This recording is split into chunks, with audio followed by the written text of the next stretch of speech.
Hi friends, today we're in Hillsville, Virginia, and behind me is the Carroll County Courthouse.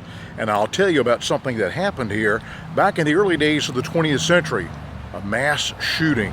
I'll tell you more about that in a little bit. Let me show you around town some.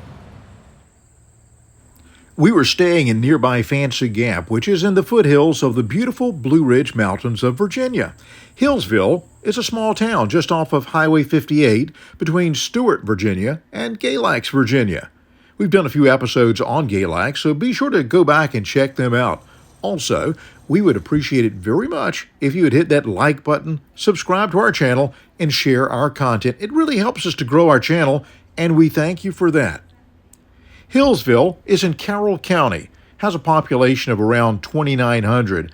It became the county seat for Carroll County when it was formed in 1842. Hillsville is nearly 10 square miles in size, and it rests at an elevation of 2,516 feet. The courthouse that you saw the outside of at the beginning of this video was built in 1872. Anyone who is a fan of Virginia Tech football will be interested to know that Frank Beamer, the former head coach, went to high school in Hillsville. If you are into flea markets, you will definitely want to visit this town. They have a huge flea market. In fact, two of them at Labor Day weekend, another one at Memorial Day weekend. In fact, the Labor Day weekend is the largest flea market in the USA east of the Mississippi River. Over 600,000 people. Can you imagine that? Over 600,000 people attend that market, and people come from as far away as Europe, Africa, and Asia. Cost of living in Hillsville is 24% less than the national average. Unemployment, less than the national average, too. Keeping with that trend, housing is around 58% less than the national average. But what Hillsville is best remembered for took place in March of 1912, and it was a gunfight at the courthouse that captured news headlines all across the USA. Let's walk around, look into some of the stores, and see what this town has to offer for those who visit, and then we'll learn more about that famous or infamous shooting.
Since the late 1700s, the Allen family had begun settling and buying acreage here.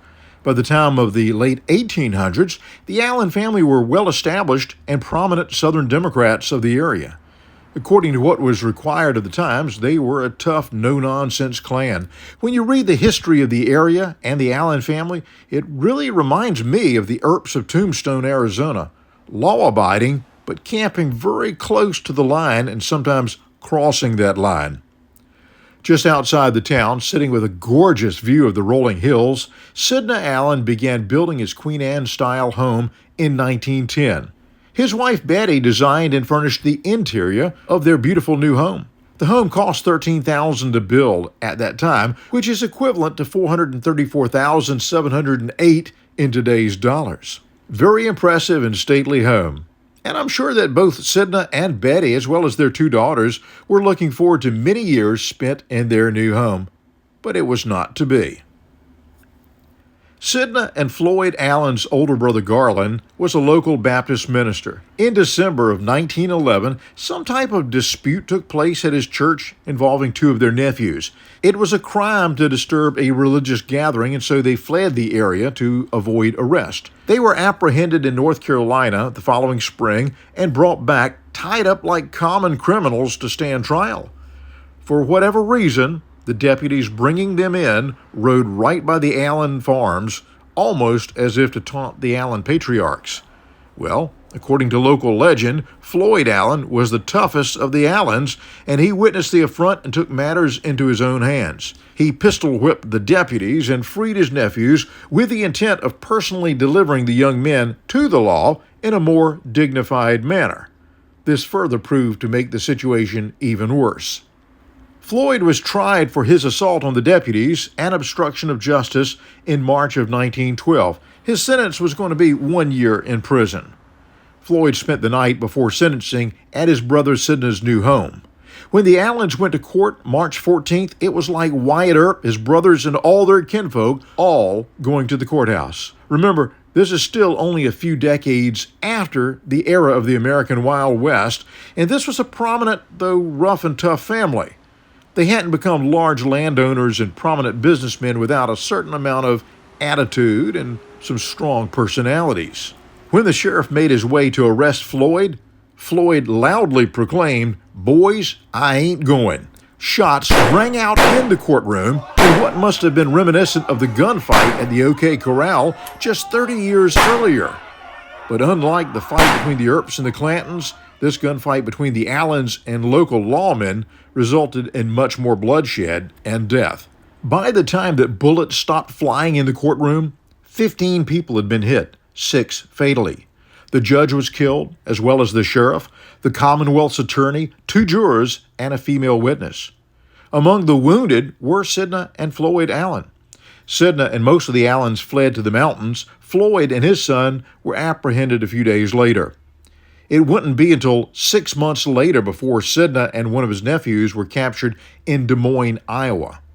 Sidna was sentenced to 35 years in prison. 3 nephews received sentences ranging from 15 to 27 years. Floyd, age 56, and his 23-year-old son Claude were sentenced to death, and they were electrocuted on the 28th day of March 1913, just 11 minutes apart, at the Virginia State Penitentiary in Richmond. Unlike today, where a convicted criminal can spend decades on death row. All of this was the headlines of national newspapers until another tragedy took place in April of 1912, the sinking of the unsinkable Titanic.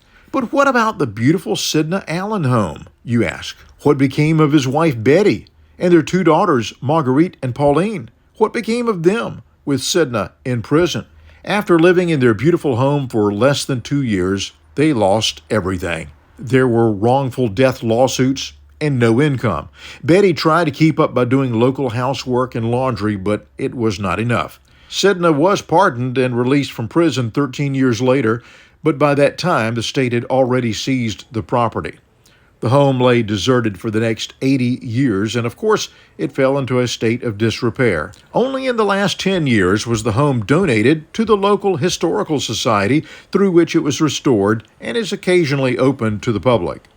All of this tragedy came about because of pride, violent tempers, and an unwillingness to accept authority. So many lives, generations ruined, and a community that would forever be remembered because of the courtroom massacre of 1912.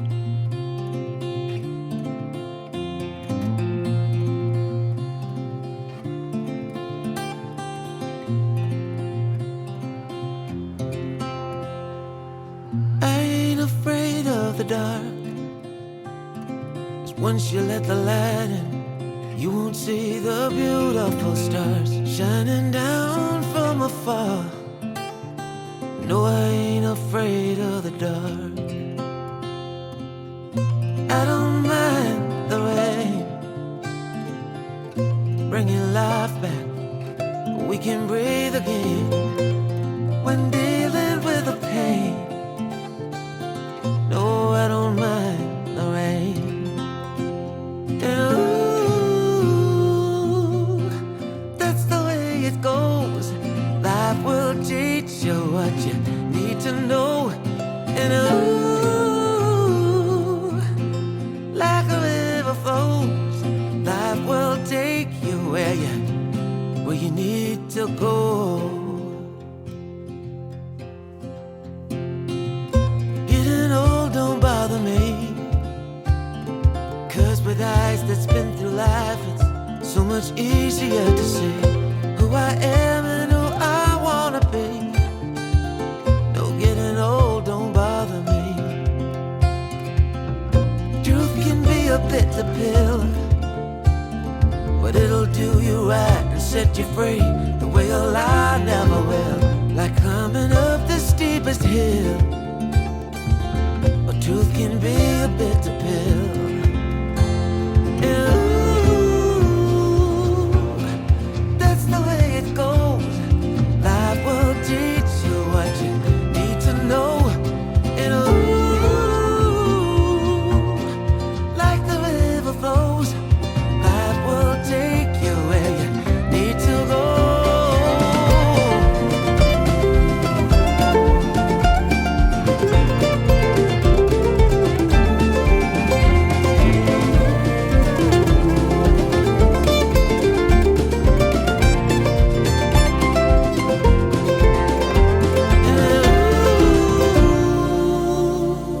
That's the way it goes. Life will teach you what you need to know.